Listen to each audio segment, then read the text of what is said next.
জুলাই গণ অভ্যুত্থানের 1 বছর পূর্ণ হলো। ছাত্র জনতার গণ অভ্যুত্থানের মুখে পালিয়ে যায় পতিত স্বৈরাচার সরকারের সাবেক প্রধানমন্ত্রী শেখ হাসিনা। ডক্টর ইউনূসের নেতৃত্বে এরপরে গঠন হয় অন্তর্বর্তী সরকারের।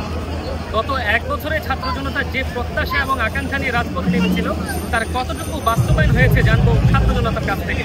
প্রত্যাশা তো অনেক কিছুই ছিল এবং সেই বিষয়গুলো নিয়ে আসলে কখনো কথা বলতে পারি নাই।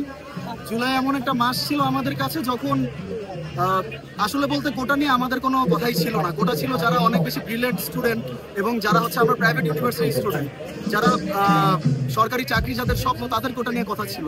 যখন আমরা দেখতে পাই যে একটা সাধারণ দাবির জন্য একটা সরকারি চাকরিতে যে কোটা সংস্কার, সেই কোটাকে সংস্কৃত করার জন্য আমাদের ছাত্র ভাই বোনেরা যখন রাজপথে নেমেছেন এবং তাদেরকে প্রতিহত করছে সেই ফ্যাসিস্ট সরকার হাসিনা বাহিনীর সেই গুন্ডা লীগ, পেটোয়া বাহিনী, ছাত্রলীগ, তখন আসলে নিজেদেরকে ধরে রাখা যায়নি। সো সেই চেতনা থেকে আমরা রাজপথে নামি এবং যখন দেখতে পারি যে এই সরকারের কাছে আসলে এই ক্ষমতায় টিকে থাকা এবং তার ক্ষমতার মসনদে বসে থাকাই ছিল তার মূল ইন্টেনশন এবং তার মূল চাওয়া পাওয়া, তাই তাকে গদি থেকে নামানো এবং এই দেশের জনগণকে মুক্ত করা, সেই প্রত্যাশা নিয়ে আমরা রাজপথে নেমেছিলাম এবং সেই জায়গা থেকে আমরা সফল আসলে। তবে আপনি যদি প্রত্যাশার কথা বলেন যে একজন দেশের সুনাগরিক হিসেবে আমরা কি চাই দেশের মানুষের কাছ থেকে অথবা রাজনৈতিক ব্যক্তিবর্গের কাছ থেকে, জুলাইয়ের পরবর্তীতে আমরা ঠিক যেমন বাংলাদেশটি চেয়েছিলাম তেমন বাংলাদেশটি আসলে পাচ্ছি না। আমরা চাই এই যে যেইভাবে আমাদের চাওয়া অনুযায়ী জুলাই সনদ আজকে এখানে প্রকাশ করা হলো এবং মাননীয় প্রধানমন্ত্রী পাঠ করলেন, ঠিক সেভাবে দেশের জনগণের টেম্পার বুঝে, দেশের জনগণের কি চাওয়া, কি চায় দেশের জনগণ, আসলে কতটুকু সরকারের কাছ থেকে চাচ্ছে, কতটুকু প্রত্যেক রাজনৈতিক ব্যক্তির কাছ থেকে চাচ্ছে, সেই জিনিসগুলো বুঝে তারা তাদের পরবর্তী স্টেপ নেবেন। এটাই আমাদের সকলের প্রত্যাশা। আশা করছি সামনের বাংলাদেশ অনেক সুন্দর হবে। এই 12 মাসে ডক্টর ইউনূস স্যার পর্যাপ্ত কাজ করতে পারিনি, কারণ প্রতিনিয়ত আন্দোলন ইত্যাদি চলতেই আছে। এই ভদ্রলোক কাজ করার সুযোগটাই তো পাচ্ছে না। প্রত্যেকটা মানুষ চিন্তিত কি হবে আমাদের আগামী। গত 1 বছর যে পরিবর্তনের আশাগুলো আমি করেছিলাম সেগুলোর মধ্যে হলো আমার নিরাপত্তা।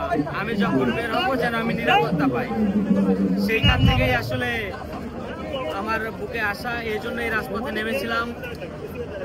পরিবর্তনের মধ্যে সমস্ত কিছু পরিবর্তন হয়েছে, বিষয়টা এমন না।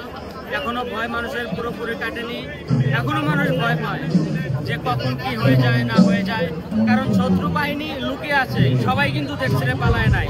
সো সবাই be careful and I hope আমরা ভালো কিছু পাবো। জনগণের যে প্রত্যাশা, সেই প্রত্যাশা অনুযায়ী আমরা সেই ফলাফল পাই না।